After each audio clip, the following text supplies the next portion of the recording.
Oh, hi, how are you? How was your stream? Was it good? Are you doing all right? How's life? How's the family? How's the kids? This is Cultist Simulator. It's a clicker game. I'm kind of kidding. So let's ignore these for a second. So how the game works is, oh, I clicked on it. How this game works is all of these boxes are essentially verbs. So this is the work verb, this is dream, this is study, this is explore, and this is talk.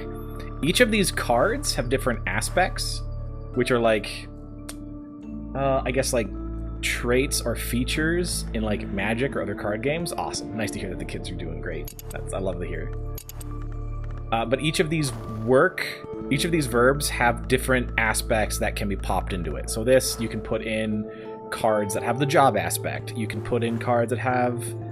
It can do this. So jobs can induce despair, which is not great. I don't know what that means, but that's bad. I can put influences into it. Well, actually, this is a summary of all the stuff that's put into it, but none of them are not... Okay, this one's not doing anything. So yeah, so if you click on the slot, then it tells you. You can put cards that have these aspects in it, but not cards that have this aspect. So I can talk to things that I've summoned. I can talk to mortals. It's a game you can walk away from. That's 100% a thing you can do, as long as it's paused. Talk to society, you can talk to patrons, you can talk to lore cards, you can talk to headquarters. It's basically you put cards in places to try to do things.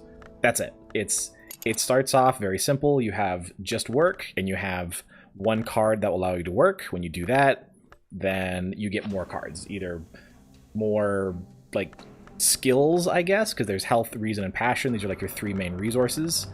These are skills which you use in different things. You don't use very often, but you can use this in conjunction with other things.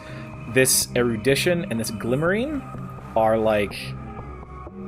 If you combine these together in a verb, use multiple, then you get lesson learned, and the multiple lesson learns let you get more of that skill. So if 2 glimmerings is 1 lesson learned, 2 lesson learns get you an extra passion. So it's a way to just get more resources. But it's really just a game of seeing what happens. It's a game of experimentation. It doesn't tell you what your goals are. You kind of set your own goals. And it's a story game where the story is revealed through the mechanics and the interactions of the cards. Because everything can be clicked on. So, like, for example, it's Cultist Simulator, so this is my cult. This card represents my cult, the Towers of the Dove.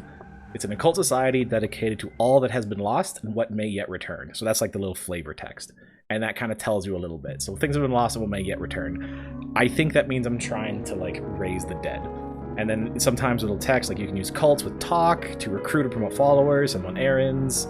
You can promote believers to disciples. You can get disciples even higher to special ones. And all this stuff, and it's a card game. It's a card game, but it's really like where I'm at right now. This is 2 to 3 hours into this specific run. It's a roguelike. Like if you lose, there are a bunch of different ways to lose. You're back at the beginning. The game has a bunch of built-in legacies, which are like characters, which give you different start points. So like this legacy, I am a medium, which you can see in the bottom left. My name is Soft. I'm a soft medium. There is currently a lot going on.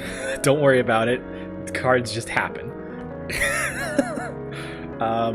So I'm just gonna give you a quick walk down since you're new here, and I appreciate it. I appreciate all of my viewers deeply and sincerely. So this corner is the basic resources. These are my skills. This is my health, my reason, my passion, my money, which is the most important. This is just kind of stuff. This are the main verbs. This is where the action happens. I put stuff in here and things happen. These are my books. You study books to get more cards generally. This is just where new cards come in, and right now this is just all temporary stuff, which just can be used in different things. Don't worry about this. This is where my people and my places are at, all this stuff. Oh, these are more books. This should be going over here, because I'm not going to do that yet. This is my book stuff.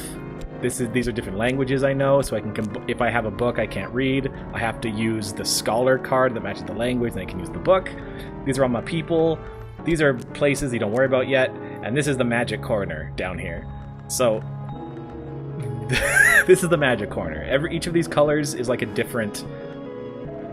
It represents a different like hour or like tarot suit essentially, and there's different levels. So like this is level, the lowest it can be is level 2, and then level 4, 6, 8, and 10. This is level 2, this is level 4, and it keeps going up. So this is level 2 moth lore. This is level 4 moth lore. This is level 6 moth lore. And you use these in just different things. But I'm not really messing with magic. I'm not messing with magic. There's one thing I need, which is I need a lantern one that is of higher level, or a winter one. I know that much because I put it in a slot and it's like, yo, not high enough level. So I'm like, cool. I know what it does when I get it because I've done it before and I just remembered overnight how to do it. So that's what I'm trying to do. Right now the goal is don't die and find that lore and read books. My main goal is read more books, and which I can get through exploring this card, which is a bookshop. And books will give me more magic cards, and just seeing what happens. Just seeing what happens, fam. That's all I'm doing, and drinking tea, and just kind of relaxing a little bit.